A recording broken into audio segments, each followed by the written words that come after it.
Hello everyone, and welcome to another game of Warships. Today's replay is from Iron Cornelius, and I'm terribly sorry for mispronouncing it. He is in the SAO, the tier 10 Japanese cruiser.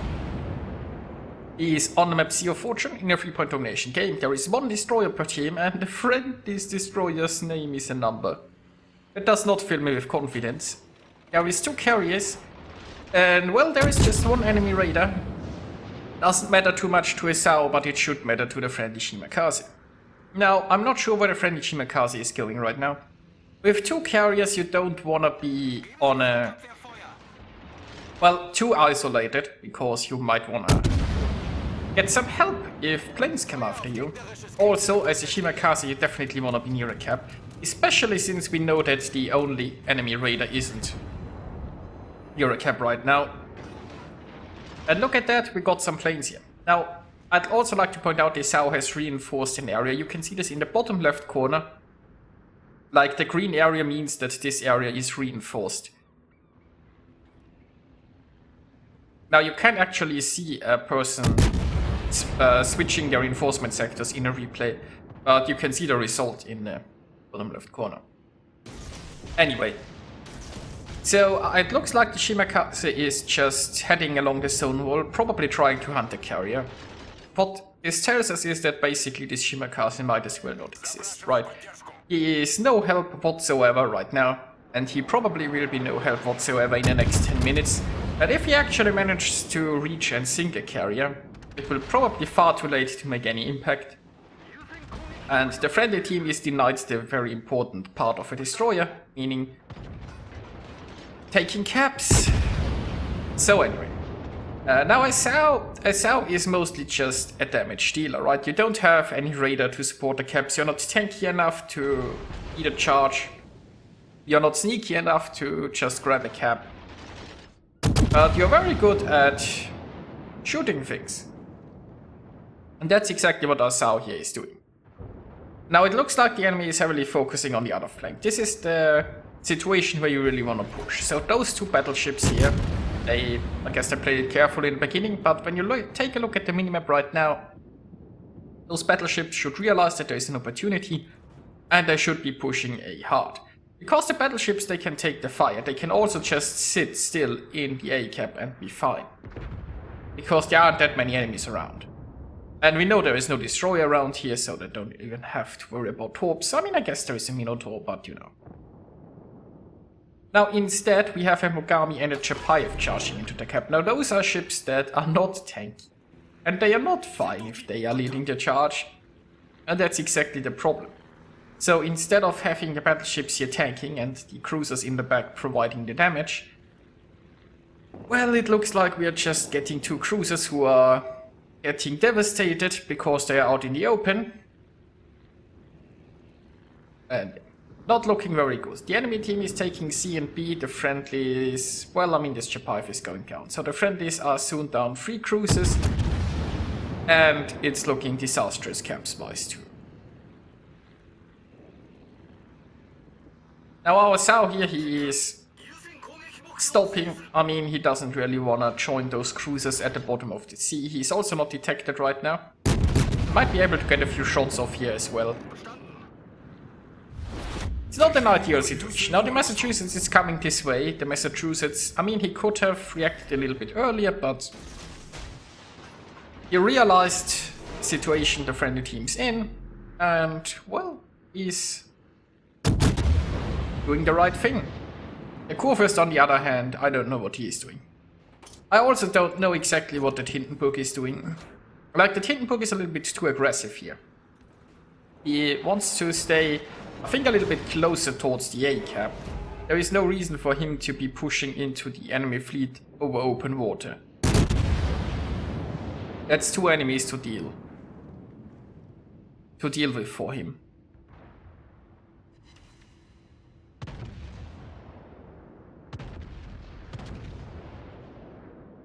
So now our SAO here is detected. He definitely just doesn't want to sit still broadside on towards those ships. Now he has a decision to make. He can try to stay in concealment and cap, or he can try to shoot those things. I mean, he and possibly get some cover behind this island and shoot them while staying in concealment. Now we definitely have the Massachusetts also capping, and honestly I would have just slowed down here and tried to take the cap. It's like, well, he's leaving the cap at about 8 seconds, right? And taking the cap, I think, would have been definitely the better choice. Now he's coming over here to reinforce the friendlies against the enemy push. Like, the 2 battleships are in full retreat, and considering the forces they face, that's somewhat understandable. And they really need help. But yeah, I think slowing down there and just taking the cap would have been the preferred option. Now the Massachusetts is taking the cap, so very nicely done by this guy.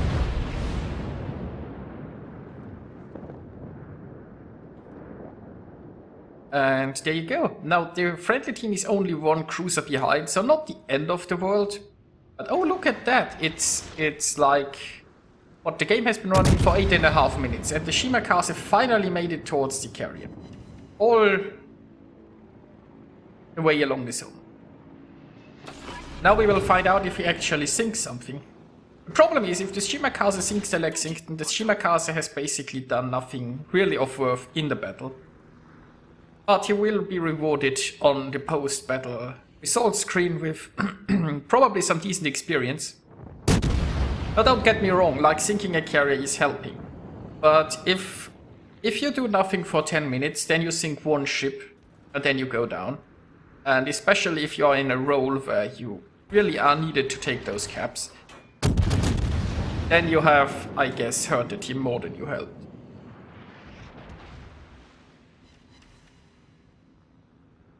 Ooh, a very nice salvo on the enemy set. Now that enemy set is getting a little bit ahead of himself, and also I think those torpedoes are aimed for the Yamato, not the set, by the way. Now you can't necessarily see which target was selected in a replay, so I assume he had the Yamato selected and aimed the torps at the Yamato. And he managed to take out the set with his guns. That's huge, because that means the enemy team is down their destroyer. Now arguably the friendly team never had a destroyer, because that destroyer refused to actually do his job, but hey. He managed to sink the carrier, destroyer is still alive. Let's see how much longer, probably not much longer. Like, he spotted he is getting cornered by cruisers. And down goes the ship. Actually a detonation, so he even got 3 flags out of it. Oh boy. So, meanwhile, Hindenburg actually realized that this push wasn't the best option, I guess, and turned around. We have a Kurfürst who is now pushing alone. And I guess he might just be focusing too hard on his carrier, because I think he just marked him. Anyway.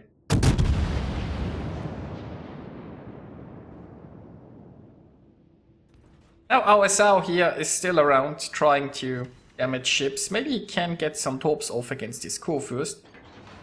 I think his left launchers are currently reloaded. Now, whenever you are torping, you have to be careful, because you're giving quite a bit of broadside while doing so. And you never really want to give broadside in a cruiser. Now, those guns are suspiciously looking this way. And that's exactly why he's already starting to angle away here.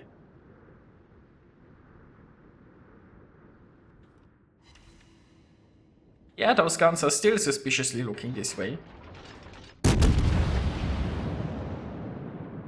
Meanwhile, he's trying to shoot the Salem, and well, maybe he can get an opportunity to shoot at Kurfürst. Now, the Kurfürst fired and missed. And now this is the opportunity where he can actually turn. He could get his torps off here, he could also just turn his entire ship around and get closer again if he wants to. Now Asao is very strong at just kiting away. The problem is the battle isn't going that well, so I'm not sure he has that luxury. And I assume he agrees, because he's turning his ship around and taking it closer. Now the closer he gets to the Kurfürst, the more that engagement is in the Kurfürst's favor. Well, except for the torpedoes, I suppose. And for a while the Kurfürst has decided to shoot a different target, but it might be that the Kurfürst has found another interest in the south. Shells are on the way, but he is angling, so everything is fine. Now meanwhile there seems to be a Hindenburg-Iowa duel going on there. That Hindenburg might just win this with torps, hopefully.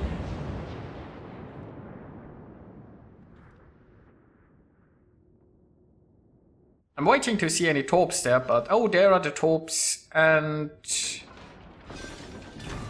oh, also the Kurfürst seem to have burned down. I think just some of those torps hit, so this poor Hindenburg might just be getting farmed there. The friendlies really could have used a decisive win in this engagement.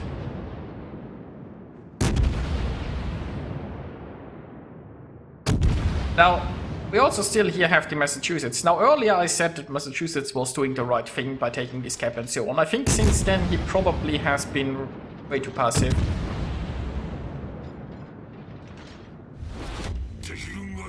Especially in such a very good rolling ship. Now, it's not looking that horrible ship-wise, and the enemy's team's points lead isn't a complete disaster, but it's getting there, right? The friendlies aren't taking a cap anytime soon, because they don't really have ships in that position. Now we have the Republic moving in. I mean, he will certainly be interrupted, but he seems to be pushing. And is this... yeah, the Salem is already slowing down. Now Sao was prepared with armor piercing to Citadel the Salem, but you know, I guess the Salem didn't want it. Shocking. So the enemy team holds all the advantage. There also isn't that much time left to play. So the friendlies really have to push, and they have to push hard.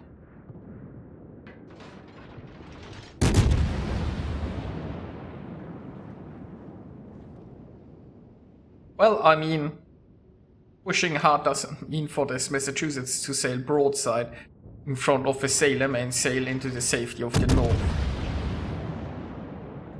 And I had so much hopes for that Massachusetts early on when he realized there was a reason to cap. Oh well.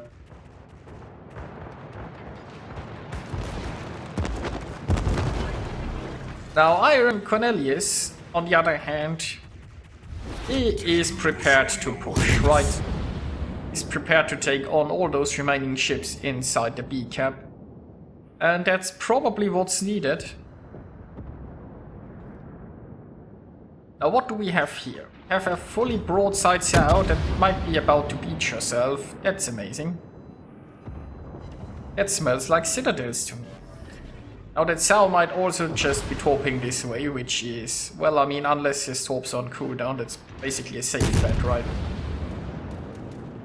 So he could have tried slowing down here and just farming this Sao. I guess he's pushing in here because he wants to help against the Salem. The Salem is focusing the Republic, so even though he's broadside here, that Salem is currently otherwise occupied. He can use his own torps. Like, I think he didn't want a torp in the beginning because he was afraid to damage his ally here. Now, well, he definitely can torp. He's angling away from the Salem. Now, I mean, that means he's showing broadside to the Sao, but there is no way of avoiding that. Enemy Sao, on the other hand, he's extracted himself from the island, but he's still showing broadside, and there is a double strike. So, the friendly team is finally ahead on ships, and they are taking the B cap, but you know, there is just not enough time left. There is an airdrop coming in. But very nice dodge. Okay, so is the Bismarck sailing around here? Problem is once again Sao's torpedo angles. If he wants to torpedo this Bismarck when... well, I guess the Bismarck isn't coming around this island anyway. But what I was saying is that when you can torpedo a battleship, that battleship might just citadel you, so... Now he's trying to take this cap, and afterwards, yeah, points-wise, it's just not enough time left. They probably have to sink all the remaining ships here anyway.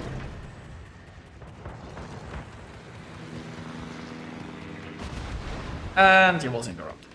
Okay, so at this point there is no reason to try to cap again. It was worth a try, I suppose, but it's about sinking ships right now. He needs to take out the Bismarck, and then he probably needs to take out the carrier. Well, I mean, there's still the friendly carrier that's helping. If there was more time left, he could probably leave the Bismarck to the friendly carrier or something. And yeah, that did hurt, but there was really no other option than to sail around this island.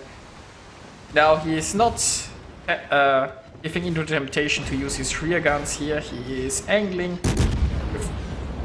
Well, the front guns were more than enough. There is the Kraken unleashed. And down goes the Bismarck. Unfortunately, there is, well, not much time left. And he needs to sink the Shokaku. On the bright side, he knows where the Shokaku is. And it's pretty close. Okay, so personally I would use the damage con here. Like, he doesn't really have the hit points left to take this fire, I feel like. Remember that if his... like, I mean, he is surviving this fire, right? But his HP is so low that the next airstrike could just outright sink him. It's not just about him getting set on fire again, getting torped or anything. Like, I mean... yeah. Like, he still has his damage con ready, but if something hits him, I think a fire is not really the biggest worry right now. Anyway, he is almost ready, that's good. And he did farm quite a few planes. His defensive fire is going. Now, of course, the enemy carrier only has to survive for another like 40 seconds. Or, well, sinking. And this was an impressive miss by rocket planes, it looks like. I have a feeling the enemy carrier is panicking. He has also beached himself, which with the autopilot means he is in dire straits. So, yeah. Got a few bounces from his shares, it doesn't matter. Those torps are going to win the game. And here we are with the results. Iron Cornelius earned himself 2,987 base experience. And he had to do a lot of work in this one. It was a pretty slow start, but you know, it had a very exciting ending. He earned himself a Confederate, a Devastating Strike, a Double Strike, a Close Quarters Expert, a Dreadnought, a Kraken, and a High Caliber. That's a lot of medals. He did 209,000 points of damage, sunk 6 enemy ships, and yeah, it was a pretty amazing game. I hope you enjoyed watching it, and I'll see you guys next time.